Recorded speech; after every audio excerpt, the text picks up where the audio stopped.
আপনি কি প্রত্যেকদিন দুধ খাচ্ছেন? দুধ খাওয়া বন্ধ করুন যদি সুস্থ থাকতে চান। ভাবছেন এ আবার কি বলছি? হ্যাঁ বন্ধুরা, আগে যে বিষয়টি আমরা জানতাম যে দুধ আমাদের শরীরের জন্য খুবই ভালো, কিন্তু এখন একদল চিকিৎসক তারা গবেষণা করে অন্য রিপোর্ট দিচ্ছে, যেটা আপনাদের জানা খুব প্রয়োজন। দুধ কোন কোন রোগের ক্ষেত্রে বিপদ বাড়িয়ে দেয়, দুধ কারা খাবেন না, কেন খাবেন না, এবং দুধের পরিবর্তে কি খাবেন আজকের ভিডিওতে সেটাই বলবো বন্ধুরা আপনাদের। আমার সন্তান যেন থাকে দুধে ভাতে। হ্যাঁ, সন্তান দুধে ভাতে থাকে ঠিক আছে, কিন্তু বাড়ির বড়রা ভুলেও দুধ খাবেন না। দুধ খেলে কোন কোন রোগের সমস্যা বাড়তে পারে, বা কোন কোন রোগীরা একেবারেই দুধ খাবেন না। যাদের হাড় ক্ষয়ের সমস্যা আছে তারা দুধ খাবেন না। ঠিকই শুনেছেন, অস্টিওপরোসিস যাদের আছে, হাড়ের ভঙ্গুরতা যাদের আছে, যাদের শরীরে হাড়ের সমস্যা আছে, তারা দুধ খাবেন না। দুধে প্রচুর পরিমাণে ক্যালসিয়াম আছে, এটা শুনেছেন তো? জানেন কি বাকি কিছু উপাদান আছে দুধে, যাতে শরীর থেকে ক্যালসিয়াম বেশি করে নিঃসরণ হয়, এমনটাও হয়ে থাকে। তাই দুধ খেলে হাড়ের ক্ষয়, হাড়ের ভঙ্গুরতা বাড়তে পারে, মানে অস্টিওপরোসিসের রোগীরা দুধ খাবেন না বলছেন চিকিৎসকরা। এরপর আসি যে বিষয়টায়, যাদের গ্যাস, অম্বল, অ্যাসিডিটি আছে তারা দুধ খাবেন না। তার কারণ হচ্ছে দুধে ল্যাকটোজ হজম করার জন্য গুড ব্যাকটেরিয়া আপনার পেটে থাকতে হবে, তবেই দুধ আপনি সঠিকভাবে হজম করতে পারবেন। কিন্তু আমরা যখন আমাদের বয়স বাড়তে থাকে, যখন বড় হতে থাকি, শরীরে আমাদের পেটে গুড ব্যাকটেরিয়াগুলো কমতে থাকে, ফলে দুধ হজম করা কঠিন হয়, যার ফলেই কিন্তু আমাদের গ্যাস, অম্বল, অ্যাসিডিটি বেড়ে যায় দুধ খেলে। মানে ওই যে আমরা কথাই শুনি না যে ল্যাকটোজ ইনটলারেন্স, এটাকেই বলা হয়। সে কারণেই যাদের গ্যাস, অম্বল, অ্যাসিডিটি আছে তারা দুধ খাবেন না। যাদের শ্বাসকষ্ট এবং হাঁপানির সমস্যা আছে তারা দুধ খাবেন না। যাদের সাইনাস, মাইগ্রেনের সমস্যা আছে তারা দুধ খাবেন না। যাদের অ্যালার্জি, বিশেষত কোল্ড অ্যালার্জি আছে তারা দুধ না খেলেই ভালো। যাদের ওজন বেড়ে যাচ্ছে, যারা ওজন কমাতে চান তারা দুধ খাবেন না। দুধ খেলে ওজন ভালো মতো বাড়ে। তাই যারা মোটা হয়ে যাচ্ছেন, যারা ওজন বেড়ে যাচ্ছে বলে ওয়ার্কআউট করছেন, ডায়েট করছেন, তাদের দুধ না খাওয়াই ভালো। যাদের মুখে ব্রণর সমস্যা আছে, পিম্পল আছে, যাদের মুখে বিভিন্ন রকম স্কিনের সমস্যা আছে, তারা দুধ যত কম খাবেন ততই ভালো। আপনি এই দুধ খাওয়া 1 মাসের জন্য ছেড়ে দেখুন, আপনার ব্রণ সমস্যা অনেকখানি কমবে। যাদের ব্রণ সমস্যা আছে, যারা দুধ খাচ্ছেন তাদেরকে বলছি। এছাড়া ব্রণ সমস্যা আরো নানান কারণে হতে পারে, সেই সমস্যাগুলো আপনাকে দেখতে হবে। এবং সর্বোপরি ওই চিকিৎসক দল এটি জানাচ্ছেন, ছোটদের জন্য দুধ ভালো।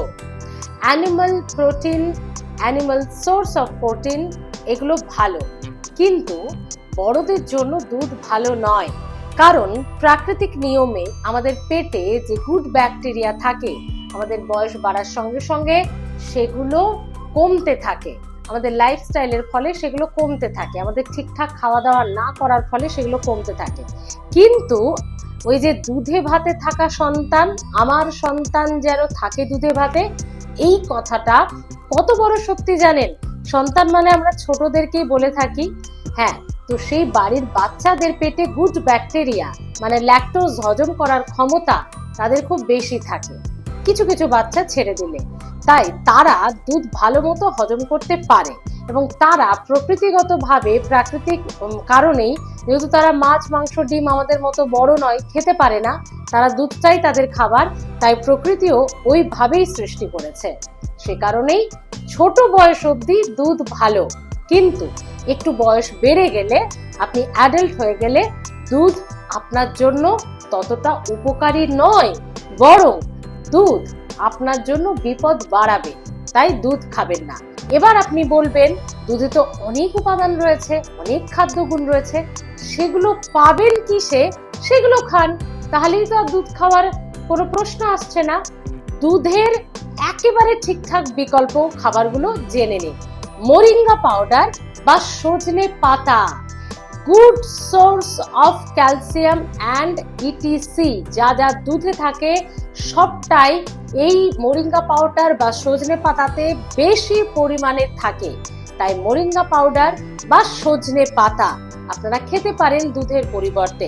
খেতে পারেন সানফ্লাওয়ার সিডস বা সূর্যমুখীর বীজ, খেতে পারেন সাদা তিল, যা দুধের সমান কাজ করবে আপনার শরীরে।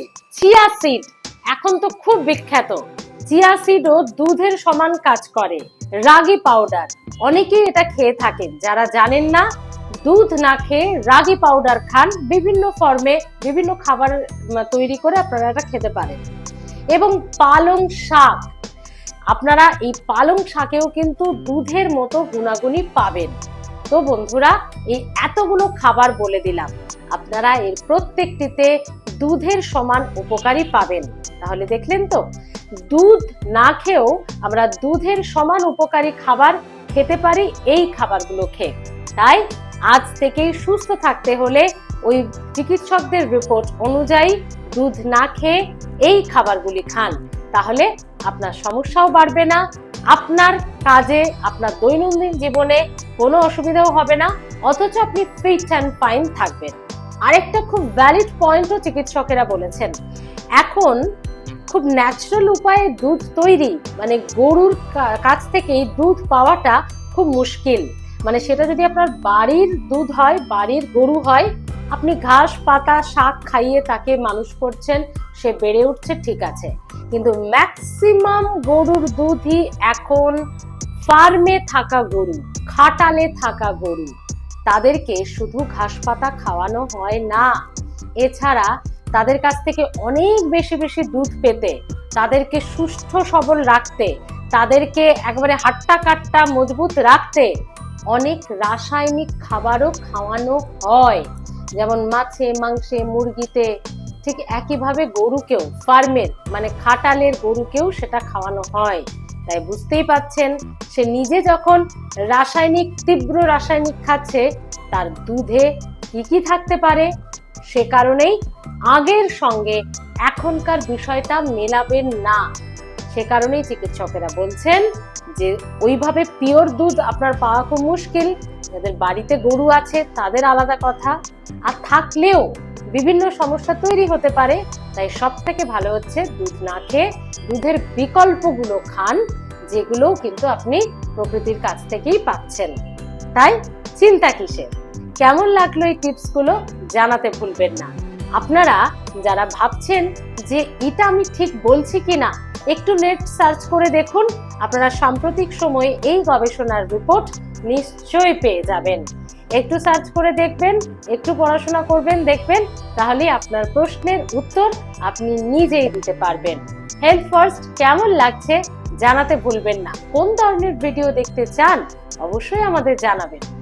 আর অবশ্যই প্রত্যেকটি ভালো ভালো ভিডিও দেখতে হলে আপনাকে সাবস্ক্রাইব করে নিতে হবে হেলথ ফার্স্ট, সঙ্গে পাশে থাকা বেল বাটনটা প্রেস করতে ভুলবেন না, যাতে প্রত্যেকটা ভিডিওর নোটিফিকেশন আপনি পেয়ে যান।